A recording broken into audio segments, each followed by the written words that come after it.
세상의 모든 축구 이야기 풋볼 살롱입니다. 오늘은 프로토 승부식 80회차 네이션스 리그 주요 경기 현미경 분석으로 인사를 드립니다. 제가 어제에도 80회차 네이션스 리그 주요 경기 리그 A에 속한 팀들의 4경기를 현미경 분석을 해드렸는데 오늘도 네이션스 리그의 최상위 리그라고 할 수 있는 리그 A에 속한 팀들의 조별리그 최종전 4경기를 들고 왔습니다. 제가 프로토 분석을 시작하면서 프로토 분석 같은 경우에는 다가오는 주말에 있을 승무패 48회차에 영향을 미칠 수 있는 주요 선수들이 대거 포함된 유럽 네이션스 리그 위주로 분석을 진행할 예정이라고 말씀을 드렸고, 유럽 네이션스 리그에서 어떤 선수가 맹활약을 하고 또 어떤 선수가 부상으로 이탈을 하는지 면밀하게 파악을 해둬야 다가오는 승무패 48회차에 분석에 있어서 상당히 도움이 될 것이라고 말씀을 드렸습니다. 오늘도 리버풀이죠. 리버풀의 주장인 조던 핸더슨 선수가 잉글랜드 대표팀에서 하차한 뒤 리버풀 소속팀으로 복귀를 했다고 합니다. 근육 경련을 느꼈다고 하는데 부상 정도는 어느 정도인지는 모르겠지만 리버풀과 레스터 시티의 경기가 다가오는 승무패 48회차 경기에 들어온 만큼 지금 리버풀의 부상자가 상당히 많죠. 조 고메즈 선수도 잉글랜드 대표팀에서 하차를 했고, 로버트슨 선수도 스코틀랜드 대표팀에서 유로 2020 본선 티켓을 따내긴 했지만 햄스트링 부상으로 추정되는 부상을 입었다는 소식이 들어왔고, 이집트 대표팀에서 모하메드 살라 선수가 코로나19 양성 판정을 받으면서 지금 상당히 공수에서 전력 누수가 예고되고 있는 리버풀이라고 보시면 되겠습니다. 따라서 이렇게 네이션스 리그가 목요일 새벽 4시 45분까지 펼쳐지기 때문에 몇몇 지금 토토 분석가 분들께서는 벌써부터 승부패 48회차에 대한 코멘트를 남겨두고 계시는데, 풋볼살롱이 판단하기에는 아직까지 네이션스 리그와 주요 A매치 경기들이 모두 일정이 소화가 되지 않았기 때문에 그 일정들을 모두 소화를 한 뒤에 부상자나 결장자를 파악을 하고 분석을 들어가는 게 더 유의미하다고 생각이 됩니다. 따라서 오늘까지는 풋볼살롱은 프로토 승부식 80회차 네이션스 리그 주요 경기 분석을 통해서 어떤 선수들이 맹활약을 하고 또 어떤 선수들이 마지막에 부상을 당하는지 조금 더 면밀히 살펴보고 승무패 48회차를 대비할 수 있을지 고민을 해보는 그런 시간을 가지려고 합니다. 먼저 오늘 준비한 첫 번째 경기는 보스니아 대 이탈리아의 경기입니다. 보스니아 헤르체고비나 같은 경우에는 피파 랭킹 51위, 이탈리아는 피파 랭킹 12위를 달리고 있습니다.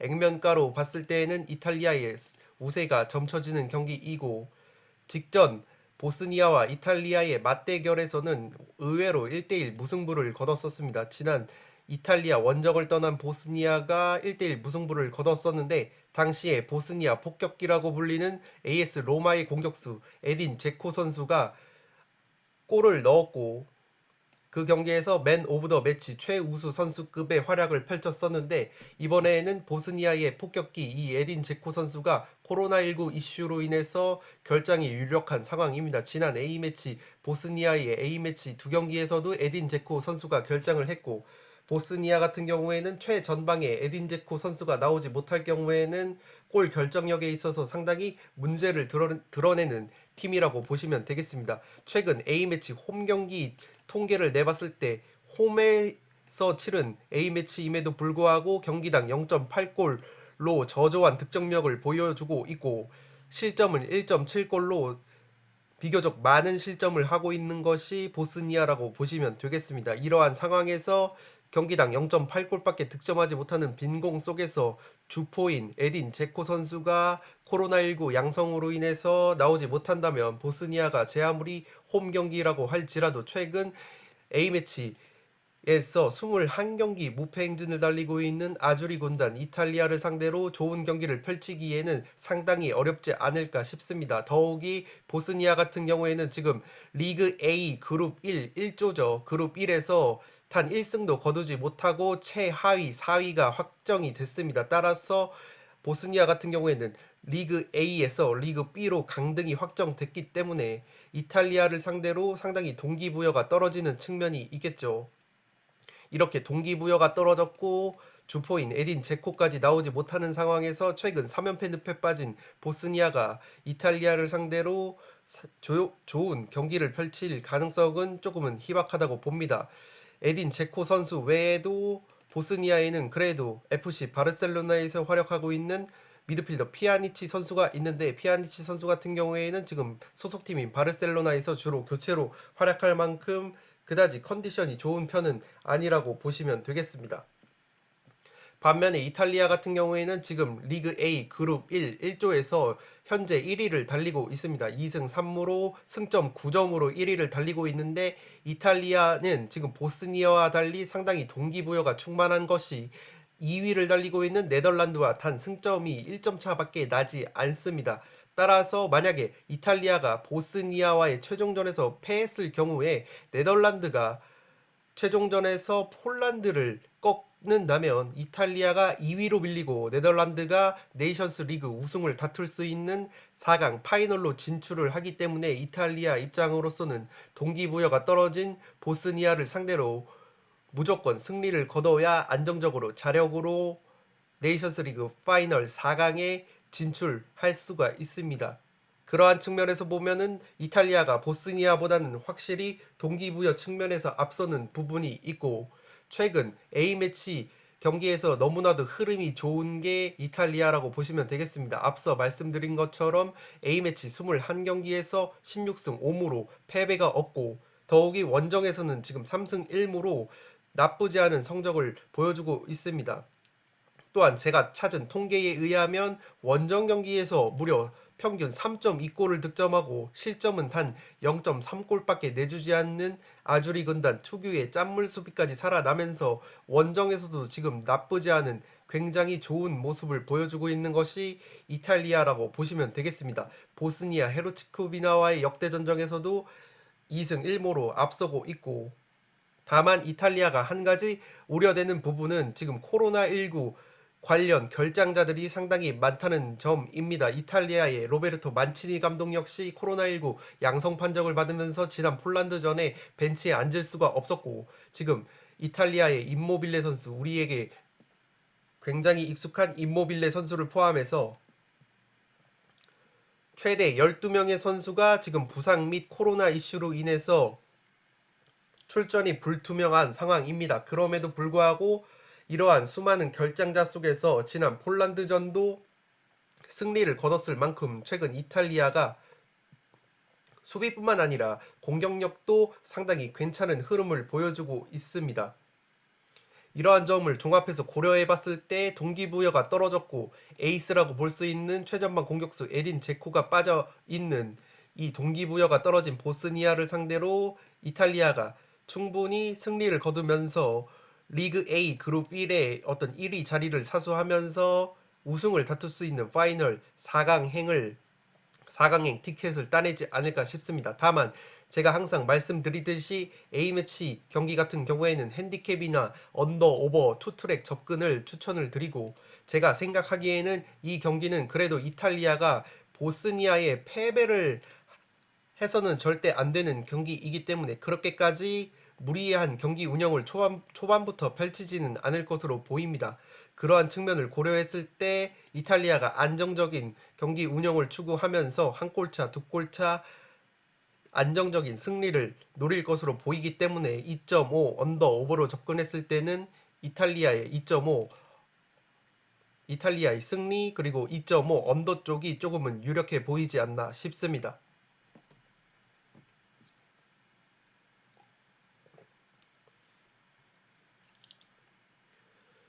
네, 이번 경기는 폴란드 대 네덜란드의 경기입니다. 폴란드 같은 경우에는 지금 피파 랭킹 18위, 네덜란드는 피파 랭킹 15위를 달리고 있습니다. 피파 랭킹적으로 봤을 때는 상당히 차이가 나지 않는 경기이고, 따라서 저는 이 경기는 약간의 이변을 보고 무승부를 베이스로 잡아보려고 합니다. 먼저 그래도 피파 랭킹적인 측면에서 봤을 때는 별 차이가 나지 않지만 그래도 네덜란드 쪽이 조금은 우세하다고 보는 분들이 상당히 많고, 저 역시도 네덜란드가 조금은 유리하지 않나 그러한 쪽으로 생각을 했었습니다.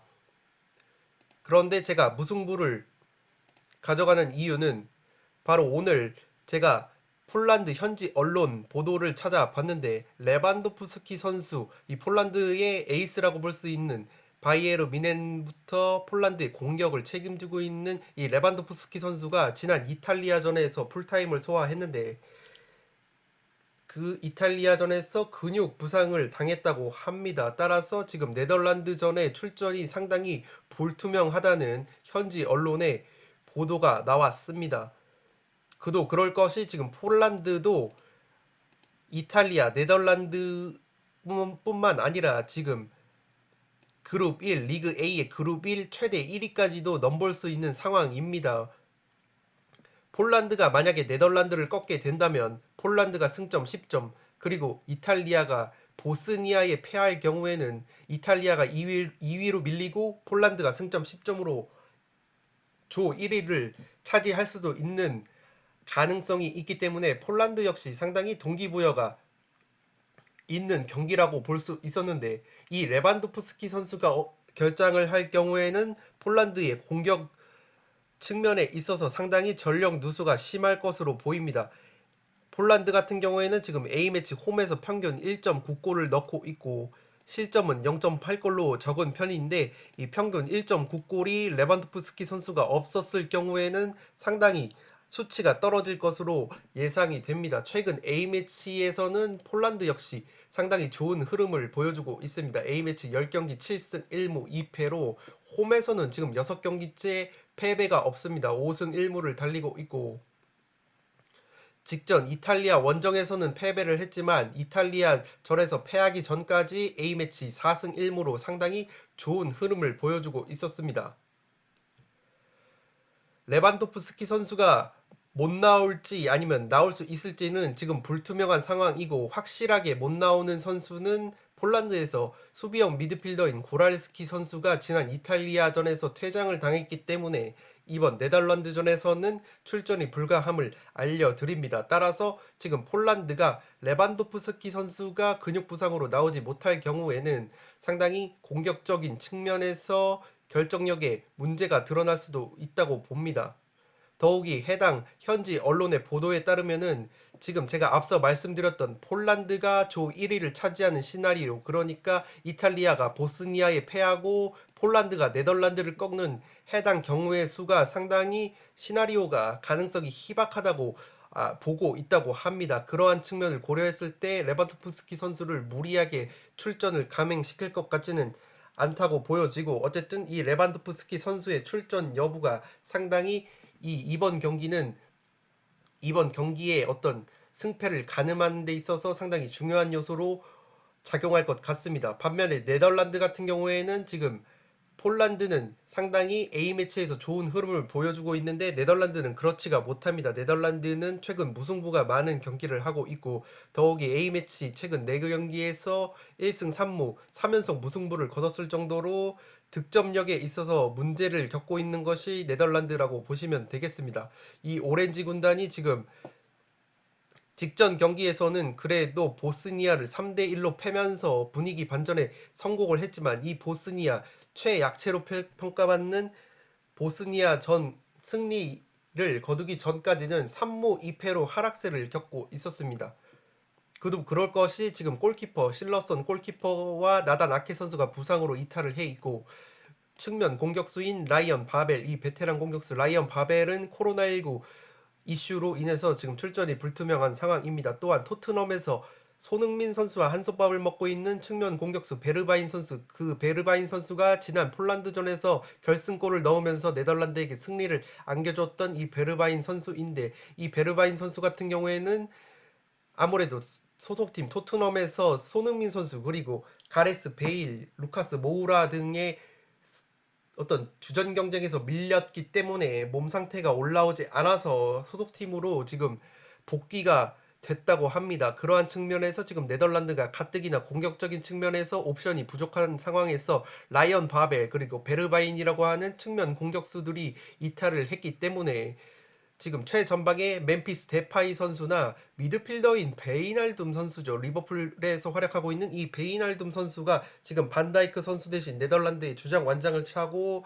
상당히 책임감을 느끼면서 경기를 소화하고 있는데 이 베이날둠 선수가 지난 보스니아전에서도 골을 넣었었죠. 이런 미드필더들에게 득점력을 의존을 하는 게 지금 네덜란드라고 보시면 되겠습니다. 따라서 지금 폴란드는 레반도프스키 선수가 나오지 못하고 네덜란드는 지금 제가 앞서 말씀드렸던 측면 공격 자원들의 이탈로 인해서 상당히 두 팀의 대결은 빈공 속에서 진행될 가능성이 높다고 봅니다. 따라서 2.5 언더 오버로 접근했을 때에는 2.5 언더가 조금은 유력을 해 보이고 최근에 네덜란드가 A매치 원정 경기에서 평균 1.3골, 네덜란드라는 이름값에 비해서는 상당히 저조한 득점력을 보여주고 있고 다만 실점은 0.6골로 상당히 적은 편이기 때문에 양 팀 모두 지금 평균 2점대의 득점을 보여주지 못하는 상황, 그리고 실점은 단 평균 1골도 내주지 않는 짠물 수비를 보여준다는 점에서 해당 경기는 2.5 언더 접근이 조금은 유력해 보이고 다만 두 팀 모두 주축 선수들이 대거 빠졌기 때문에 그리고 또한 리그 1위 지금 조 1위 가능성이 아직 두 팀 모두 남아있기 때문에 그렇게까지 도박적인 경기 운영은 펼치지 않을 것이라고 생각이 됩니다.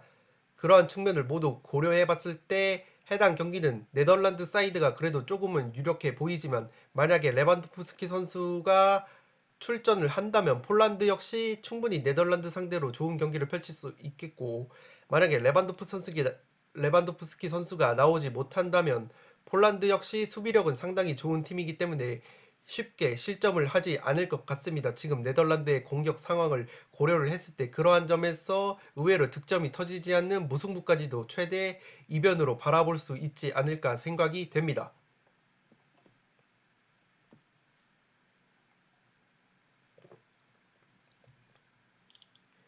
네, 3번 경기는 잉글랜드 대 아이슬란드의 경기입니다. 잉글랜드 같은 경우에는 피파 랭킹 4위, 아이슬란드는 피파 랭킹 39위인데 두 팀의 매치업은 두 팀 모두 상당히 동기부여가 떨어졌다는 측면에서 2.5 언더 접근이 상당히 유력해 보이는 경기입니다. 잉글랜드 같은 경우에는 직전 벨기에전에서 패배를 하면서 지금 리그 A 2조에서 3위가 확정된 상황입니다.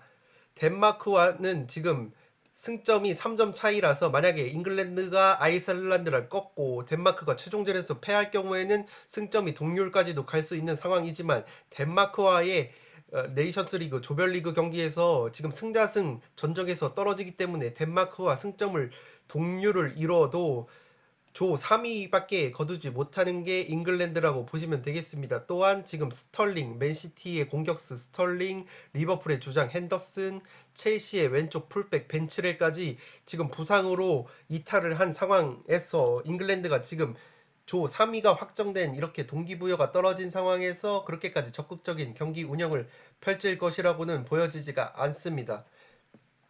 이러한 측면을 고려해 봤을 때 가레스 사우스게이트 잉글랜드 감독이 평소 기회를 잡지 못했던 선수들에게 대거 출전 기회를 줄 것 같습니다. 아이슬란드 같은 경우에는 잉글랜드보다도 훨씬 더 동기부여가 떨어지는 것이 최근에 있었던 유로 2020 헝가리와의 플레이오프 결승전에서 패배를 하면서 유로 2020 본선 티켓도 따내지 못했고 이미 일찌감치 2조에서 단 1패도 거두지 못하면서 오전 전패를 하면서 이미 리그 B로의 강등이 확정이 됐기 때문에 그 어떤 동기부여도 찾을 수 없는 것이 아이슬란드라고 보시면 되겠습니다. 더욱이 최근 A매치 원정 경기에서 실점이 1.7골이나 되는 등 원정 경기에서 수비력이 상당히 안 좋은 것이 아이슬란드이고 최근 A매치 4연패의 흐름 그리고 장신 중앙 수비수인 191cm의 장신 중앙 수비수인 마그누son 선수까지 지금 경고 누적으로 결장을 하기 때문에 가뜩이나 원정에서 수비력이 안 좋은 아이슬란드가 그래도 웸블리 스타디움 홈에서 축구의 성지라고 불리는 웸블리 스타디움에서 평균 경기당 2.6골을 넣고 있는 잉글랜드를 상대로 상당히 많은 실점을 할 수도 있다고는 보는데 그래도 잉글랜드 역시 지금 동기부여가 많이 떨어져 있고 주축 선수들이 대거 나오지 않는다면 아이슬란드를 상대로 그렇게까지 많은 골을 넣지는 못할 것 같습니다. 더욱이 잉글랜드는 백업 선수들이라고 할지라도 지금 다가오는 주말에 프리미어 리그 등 주요 리그를 소화를 해야 하기 때문에 본인들 자신들 역시도 어쨌든 대표팀에서 입지를 다지기 위해서 상당히 열심히 뛰는 것도 중요하지만 그만큼 소속팀에서의 경기 역시 중요하기 때문에 상당히 몸 관리를 하면서 경기를 소화하지 않을까 싶습니다. 그러한 측면에서 잉글랜드의 승리가 유력해 보이기는 하나 3대 0이나 2.5 오버가 나올 만한 그런 대량 득점 경기까지는 나오지 않을 것 같습니다. 따라서 2.5 언더 오버로 접근했을 때는 2.5 언더 쪽이 조금은 유력해 보인다고 생각이 됩니다. 또한 지난 벨기에전에서 맨유의 중앙 수비수인 해리 맥가이어 선수가 징계로 인해서 결장을 했었는데 징계가 이제 풀렸죠. 따라서 아이슬란드전에는 출전이 가능할 것으로 보여서 세트피스 상황이나 수비 상황에서 제공권이 상당히 앞설 것으로 보입니다. 잉글랜드가 더욱이 제공권이 좋다고 볼 수 있는 191cm의 장신 수비수 마그누슨 선수가 아이슬란드가 나오지 못한다는 점에서 상당히 제공권도 메가이어에 의해서 장악당할 가능성이 높다고 봅니다. 따라서 3번 경기는 잉글랜드 사이드가 유력해 보이고 2.5 언더 오버로 접근했을 때는 2.5 언더 쪽을 추천을 드리겠습니다.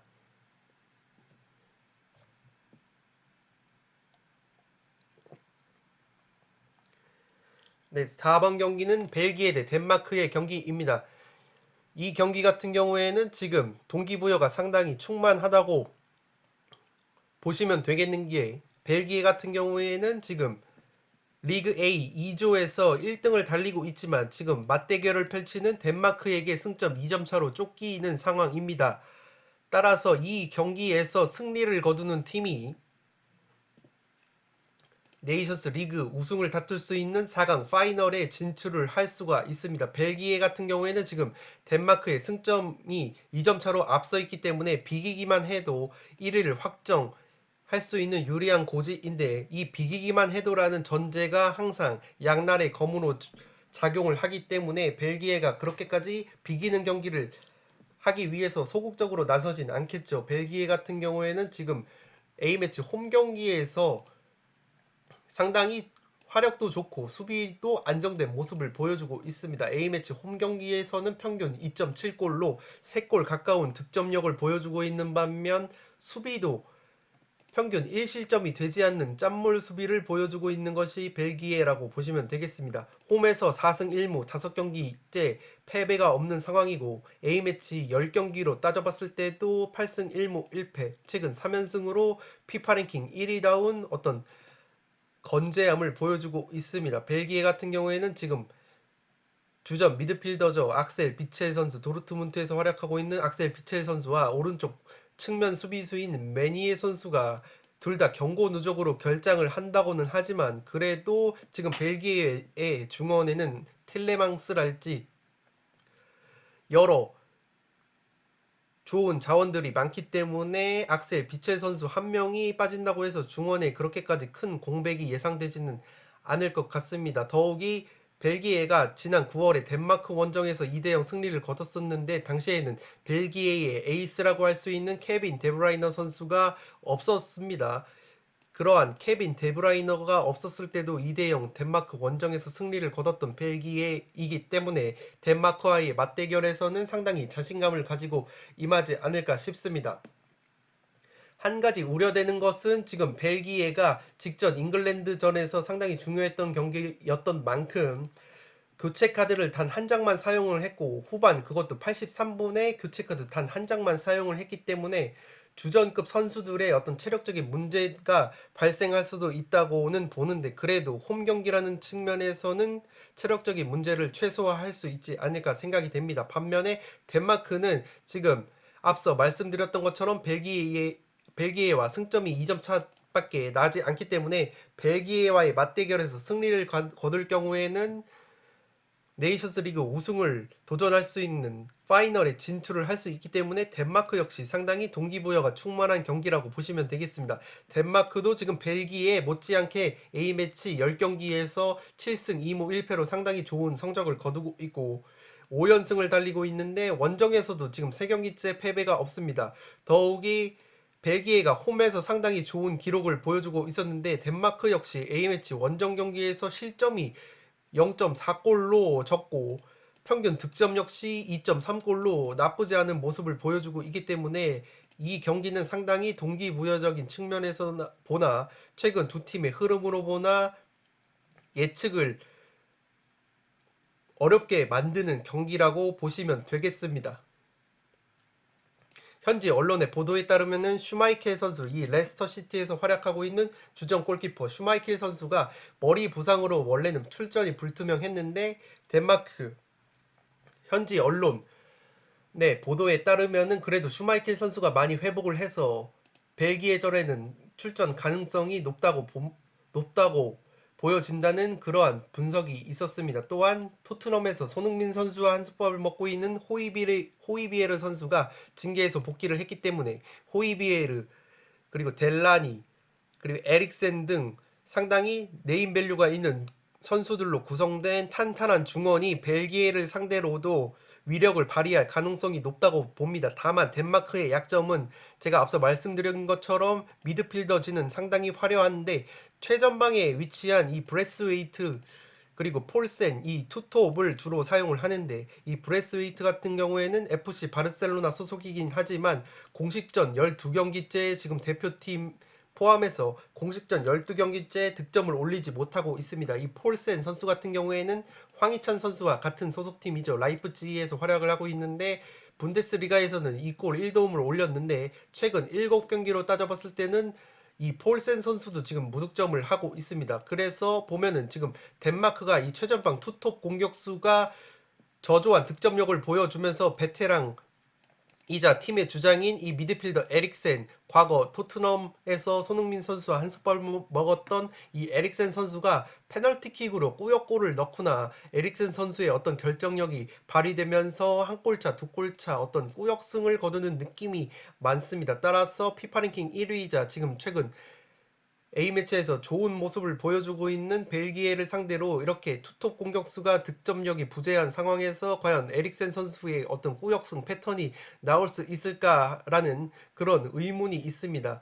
그러한 측면에서 봤을 때 그래도 벨기에 승리 쪽 사이드가 조금은 유력해 보이지만 제가 앞서 말씀드렸던 것처럼 벨기에가 홈에서 공수가 좋다는 점, 반대로 덴마크 역시 원정에서 공수 밸런스가 상당히 좋다는 점, 그리고 두 팀 모두 이기는 팀이 네이션스 리그 우승을 다툴 수 있는 파이널에 진출할 수 있다는 동기부여적인 측면을 고려해 봤을 때는 2.5 언더 오버 경기에서 충분히 2.5 오버까지 바라볼 수 있는 경기가 아닐까 생각이 됩니다. 네, 이렇게 해서 네이션스 리그 주요 4경기 목요일 새벽 4시 45분에 펼쳐지는 네이션스 리그 주요 4경기 현미경 분석을 모두 마치도록 하겠습니다. 제가 앞서 서두에서 말씀드린 것처럼 네이션스 리그 그것도 주요 팀들 리그 A 경기를 주로 분석해 드린 이유는 다가오는 승무패 48회차 경기에서 최대한 어떤 선수가 맹활약을 했고 A매치에서 맹활약을 했고 또 어떤 선수가 부상으로 인해서 이탈을 하는지 조금은 원활하게 분석을 하기 위함이라고 말씀을 드렸습니다. 따라서 풋볼 살롱은 다가오는 승무패 48회차 분석에 있어서 제가 주중 그리고 지난주부터 계속 이어왔던 이 네이션스 리그 분석 결과를 바탕으로 해서 승무패 47회차 1등 금액이 2월된 승무패 48회차 경기를 조금 더 면밀하게 분석을 할 수 있도록 준비를 하겠습니다. 풋볼살롱의 승무패 48회차 초안픽 영상 같은 경우에는 제가 지금 예상하기로는 목요일 혹은 금요일 정도를 초안픽 업로드 날짜로 잡고 있습니다. 아무래도 결장자, 부상자, 그리고 전술 전략 등 다양한 요소를 종합적으로 파악을 해야 하기 때문에 조금은 더 시간이 걸릴 것 같고 제가 추후 스케줄 변동이 있을 경우에는 커뮤니티 공지사항을 통해서 다가오는 주말 승무패 48회차 초안픽 그리고 최종픽 영상 업로드 일정을 공유 드리도록 하겠습니다. 따라서 풋볼살롱 구독자 여러분들께서는 수시로 유튜브 커뮤니티 채널의 공지사항을 확인을 해 주시기 바랍니다. 네, 끝으로 항상 말씀드리듯이 풋볼살롱이 제시드리는 이 픽들은 어디까지나 참고용일 뿐이고 그대로 따라가시면 적중률이 상당히 떨어집니다. 나만의 픽, 내가 생각했던 부분과 풋볼살롱이 찾아드린 그리고 제시한 여러 자료들과 풍부한 인사이트 그리고 스토리를 결합을 해서 나만의 픽과 조합을 했을 때 적중률이 상당히 올라간다고 항상 말씀을 드립니다. 따라서 풋볼살롱의 이 최종 픽은 참고용일 뿐이고 해당 자료들 위주로 분석을 해 주시면 감사하겠습니다. 끝으로 영상이 도움이 되셨다면 좋아요와 구독 버튼을 눌러주시면 풋볼살롱 채널에 크나큰 도움이 됩니다. 구독 옆에 종 모양의 알림 설정을 해주시면 그 누구보다 빠르게 프로토 그리고 양질의 승무패 컨텐츠를 만나보실 수 있습니다. 네, 이것으로 프로토 승부식 80회차 네이션스리그 주요 현미경 분석을 모두 마치도록 하겠습니다. 지금까지 풋볼 살롱이었습니다. 감사합니다.